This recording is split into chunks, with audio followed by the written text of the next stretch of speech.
The government defends the passing of the Natural Resource Fund Bill 2021. Fishermen perish in a fatal fire in Walton Hall in Region 2. National COVID-19 Task Force relaxes curfew for New Year's celebrations. In the region, tens of thousands flee as Colorado fires burn hundreds of homes. And internationally, China COVID, 13 million people in Xi'an in lockdown. Greetings and welcome to another edition of Channel 2 Headline News Update. I am Bibi Bacchus. Thank you for joining us. On Thursday, Dr. Irfan Ali, President of the Cooperative Republic of Guyana, gave his approval to two bills recently passed in the National Assembly, the Natural Resource Fund Bill 2021 and the Fiscal Management and Accountability Amendment Bill 2021.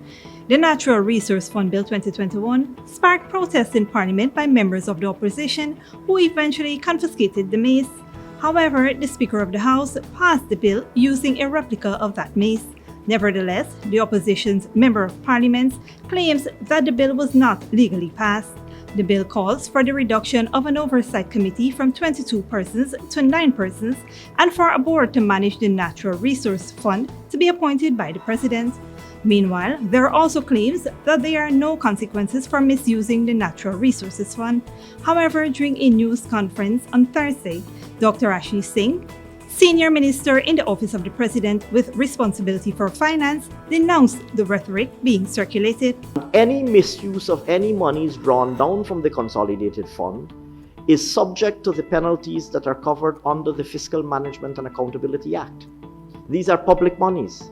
They form part of the public finances, and all public finances are also subject to the Fiscal Management and Accountability Act. And that Fiscal Management and Accountability Act has detailed provisions regarding misappropriation of public funds, and it assigns penalties to misappropriation of public funds. So it is absolutely inaccurate and false to say that there are no provisions to govern penalties for misappropriation. The fact of the matter is that you cannot withdraw from the fund unless you're withdrawing to the fund to move to the Consolidated Fund. And once it gets into the Consolidated Fund, it can only be spent in accordance with an Appropriation Act. And any misappropriation will be an offense under the Fiscal Management and Accountability Act, because this is public money and will be punishable as an offense and will be subject to the penalties that are contained in the Fiscal Management and Accountability Act. Minister Singh stated that after the Natural Resource Fund Act is operationalized, the clauses will also be implemented. Aside from penalties from the Fiscal Management and Accountability Act, the NRF Act itself has a range of penalties and offenses. Penalties are given for misleading information, failure to publish information in accordance with the Act, for someone who hinders the exercise of powers, and disclosing confidential information on contraventions of the provision of the Act. Some of the penalties range from a fine of $10 million to 5 years of imprisonment. The minister first explained that, quote, any single use of the fund, the drawdown of a single dollar from the fund, whether for broad national development or natural disasters, including the emergency financial provisions, has to be subject to prior parliamentary approval. A 57-year-old man was killed when his residence in Region 2 caught ablaze. Esther Sobers has more. A 57-year-old man lost his life yesterday afternoon when his home in Region 2 went up in flames. Dead is Ramdas Shamdas, a fish vendor at the Walton Hall location. The Guyana Fire Station received a call around 1:26 p.m. that the building at Lot 91 Walton Hall location was on fire. When the fire tenders arrived on the scene, the one-flat wooden building owned by Shamdas, who resided there with his partner, Shirojini Prasad, was engulfed in flames. As a result of the fire, Shamdas tragically lost his life. The entire structure, as well as all of its contents, were destroyed. Investigations are underway to ascertain the cause of the fire. The Guyana Fire Service is once again advising individuals to install smoke detectors and fire extinguishers in their homes. Use caution when cooking or using electrical equipment. When cooking, make sure all stoves are properly turned off. When smoking, make sure matches and cigarettes are put out completely. Do not leave electrical appliances plugged in after use, and do not leave them plugged in for prolonged periods. Do not overload power strips or electrical circuits. For Channel 2 Headline News, Esther Sobers. Thanks, Esther. Stick around after the break. National COVID-19 Task Force relaxes curfew for New Year's celebrations, and a pedal cyclist perishes in a fatal accident on the Grove Public Road.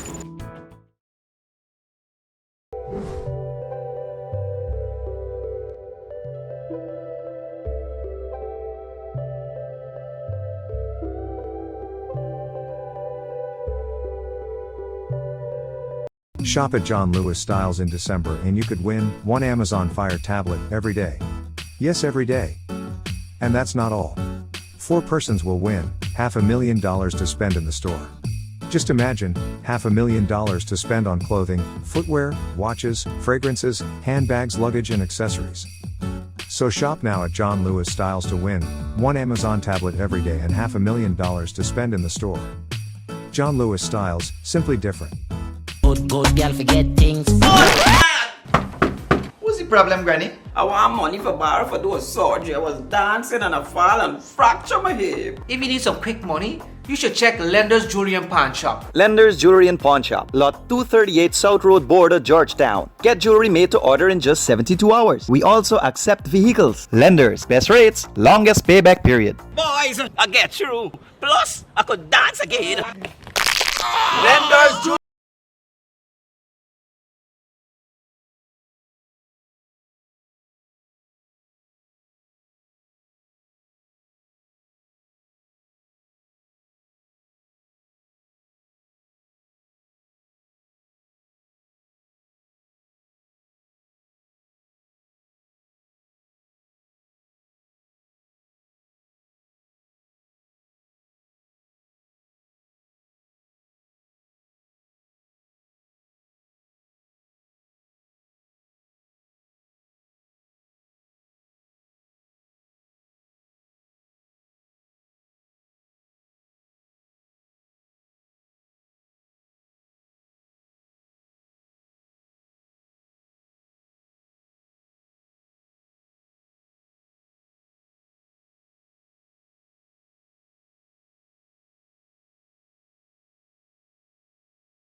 Survival Shopping Complex brings to you its delivery service, Shop Through WhatsApp.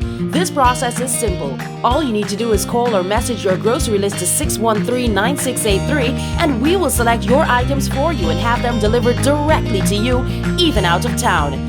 This is convenient because we can stay on the phone with you as we select your favorite brands. We're happy to do your shopping for you. Contact us on WhatsApp today and shop Price Smart at Survival Shopping Complex.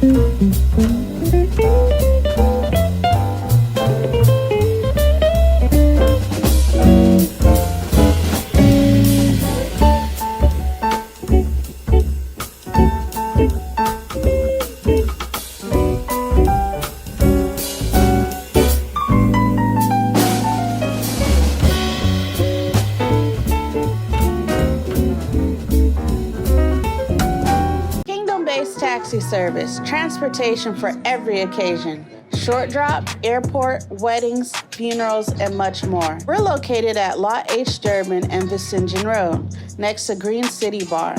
For honest, efficient, and reliable service, call Kingdom Based Taxi Service at 648-5959 or 227-7937. You can count on us.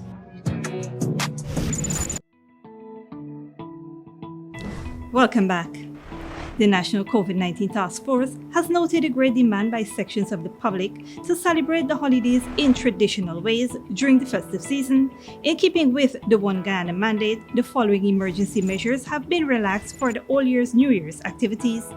Churches may hold services until 12:45 a.m. on Saturday, January 1st, 2022. Restaurants and bars may only be opened until 12:45 a.m. on Saturday, January 1st, 2022, and the national curfew will be in effect beginning at 12:45 to 4 a.m. on Saturday, January 1st, 2022.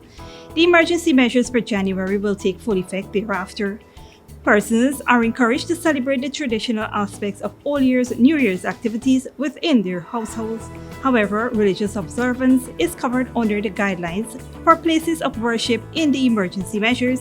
The task force has taken action against unauthorized events, unregulated bars and street parties during the Christmas period, and they will continue to do so during the Old Year's New Year's period. In some instances, approval may be given for specific activities on request. A pedal-cyclist was killed in a deadly collision on the east bank of the Marara. Esther Sobers has more. A pedal-cyclist lost his life yesterday afternoon after he was hit down on the Grove Public Road, East Bank, Demerara, on Thursday, December 30th, 2021. Dead is 64-year-old Bud Ram Suku of Lot 125 Hurstelling, East Bank, Demerara. According to investigations, at around 11:50 a.m., motor lorry GYY 5319, driven by 32-year-old Abdul Bakas of Lot 13 Sus Dyke East Bank, Demerara, was traveling south on the public road when the left side front wheel collided with the rear wheel of the pedal-cycle traveling in the same direction in the front of the motor lorry. As a result of the collision, the pedal-cyclist fell onto the road surface and the left side rear wheel ran over him. He was picked up in an unconscious condition and taken to the Diamond Diagnostic Center. He was pronounced dead on arrival by a doctor on duty. His body is presently lying at the Memorial Gardens Funeral Home, awaiting a post-mortem examination. A notice of intended prosecution was served on the lorry driver after a breathalyzer test was conducted on him, which read 0. He remains in custody assisting with the investigation. For Channel 2 Headline News, Esther Sobers. Thanks, Esther. Don't go after the break. Tens of thousands flee as Colorado fires burned hundreds of homes, and Europe COVID hospitalization rises as workforce is stretched. But before that, here's Bridge Retraction schedule.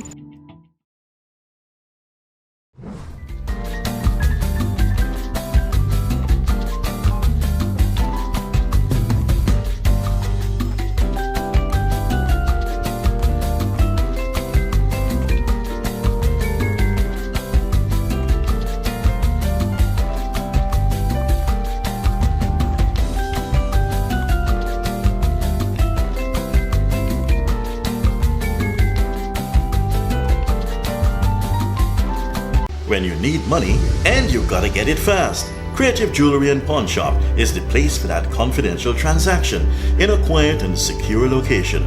You'll get the highest value per pennyweight for your gold and also enjoy the lowest interest rates and longest payback period too. Yes, for that instant transaction to solve a pressing financial problem. That Creative Jewelry and Pawn Shop, 46 Boyle Place, that's between the Ministry of Housing on Brick Dam and White Castle Fish Shop. Be your first and only choice. Creative Jewelry and Pawn Shop, safe and sound, solid and secure, always there for you. Telephone 231-7878 and 223-8955.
Furnishing your home or office has never been easier. Here at Kissoon's, our inventory of locally made and imported furniture, offered at amazing prices, will leave you wanting more. From vinyl, floor rugs and carpets, bedroom, dining and living room sets, mattresses, pillows, office desk, chairs and filing cabinets, outdoor benches and tables. We have a piece of furniture for every room imaginable in your home or office. Check out our flagship store at Industrial Site Rijnveld or one of our branches in New Amsterdam, Port Morant, Corriverton and Camp Street. Kissoon's Furniture, furnishing homes for over 50 years.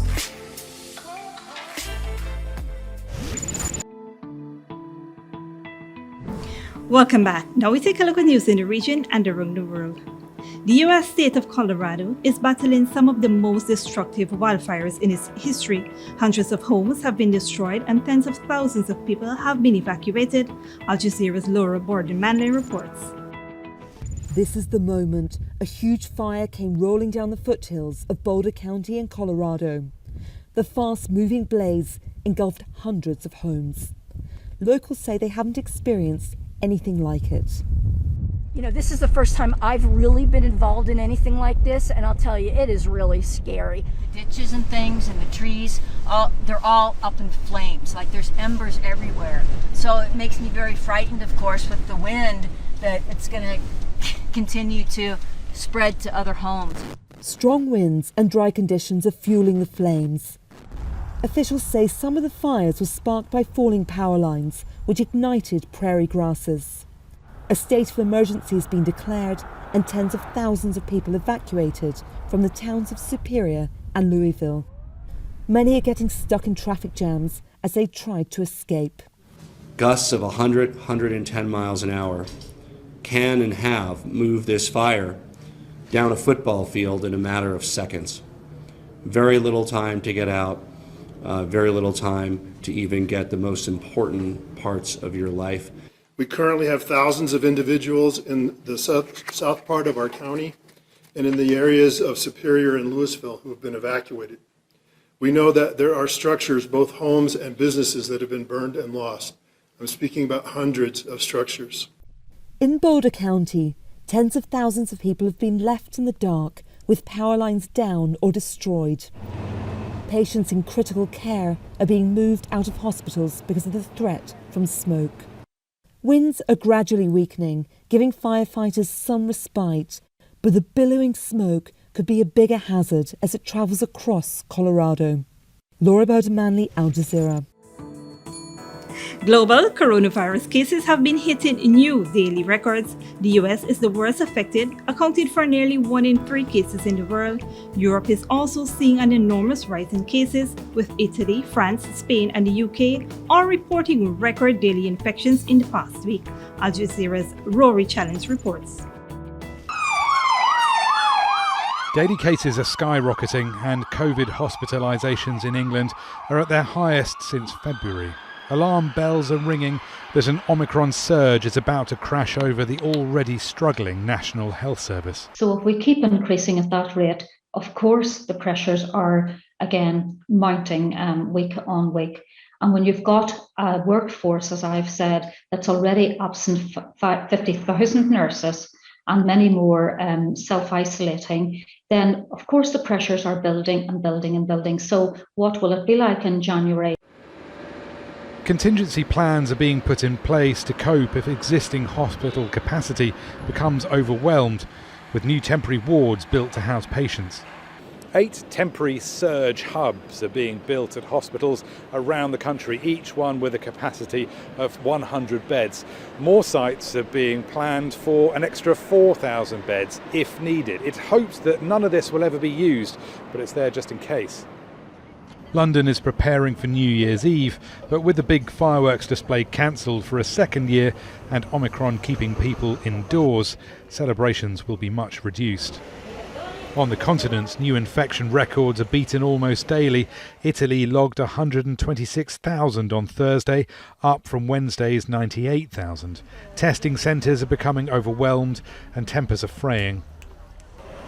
I've been queuing since 9:30 a.m. I'm exhausted. It was madness to book in. It took me 2 days to be able to book in. The only available spots were outside central Rome. I came here and I spent 5 hours in line. 5 hours. Greece has brought forward new restrictions which had been planned for early January. New Year's Eve aside, bars, nightclubs and restaurants will be forced to close at midnight with no standing customers and no music. There's dismay in the hospitality sector. Certainly for us in the restaurant sector, it is a disaster. That's the key word here. But on the other hand, you can't go against the health situation. I can't say I want to stay open and work while people are dying. Greece, Italy and the UK have all seen record numbers of cases in recent days, and it's likely there are more records to come. Rory Challens, Al Jazeera, London. At least 13 million people in the Chinese city of Xi'an will be spending their New Year's under a strict lockdown due to the rising COVID-19 cases. The northern city is struggling with the highest number of infections recorded in any Chinese metropolis this year. Al Jazeera's Katrina Yu reports. In a suburban neighborhood in the city of Xi'an, instructions from a loudspeaker tell residents not to leave their apartments unless absolutely necessary. 3-year-old Meng Do is making the most of the opportunity to stretch his legs. Members of his family are only allowed outdoors to take COVID-19 tests and collect delivered supplies. They are among the 13 million people who will spend New Year's Eve under strict lockdown. My son is very young and doesn't understand the lockdown or what the increasing case numbers mean. He only knows that many people outside are sick, and if we go out, we could be infected. He panics a bit and feels scared. He tells me, "I don't want to be infected and go into quarantine." His mother, Zhang Siwen, is a kindergarten teacher. She was shocked to receive notice of the lockdown last week. More than 1,000 cases have been reported in Xi'an since the beginning of December. It's the worst outbreak China's faced in months, and the most severe measures imposed since the Wuhan lockdown last year. A policy allowing one member of the household to buy groceries every 2 days was scrapped earlier this week after infections continued to rise. Some residents have taken to social media to complain about a lack of access to food and other essential goods. The complaints prompted authorities to offer free food deliveries. They say the problem is with delivery and not supply. The supply of daily necessities in Xi'an is sufficient on the whole. The Commerce Ministry will take further measures to ensure stable supply and the prices of daily necessities. It's been 2 years since WHO officials in China were first notified of a mysterious flu-like illness emerging in Wuhan, and 2 years since Dr. Li Wenliang sounded the alarm about the outbreak before being silenced and eventually dying from the coronavirus himself. Since then, officials responsible for mishandling information in the early days of the pandemic have been punished, and most of the country's population has been double vaccinated. But it's still unclear how the coronavirus originated. China has defended its zero-tolerance approach to COVID-19. Officials here say closed borders and heavy-handed measures have kept total infections to about 100,000 and deaths to below 5,000. But international experts have questioned government figures. Beijing is under increased pressure to control this latest outbreak and lift the Xi'an lockdown before the Winter Olympics open in February. For Zhang Siwen and her son, they have little choice but to try to stay fit and healthy at home. Meng Do's favorite sport is swimming, but he doesn't know when he'll be able to do it again for real. Katrina Yu, Al Jazeera, Beijing. And that is it for today's regional and international news. Here now is your 3-day weather forecast.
And that is all for this edition of Channel 2 Headline News Updates. Tune in on Monday at 7 p.m. for another episode. Be sure to subscribe, like, and follow us on Facebook and YouTube. Until then, please take care of yourself and each other, and do have a happy new year.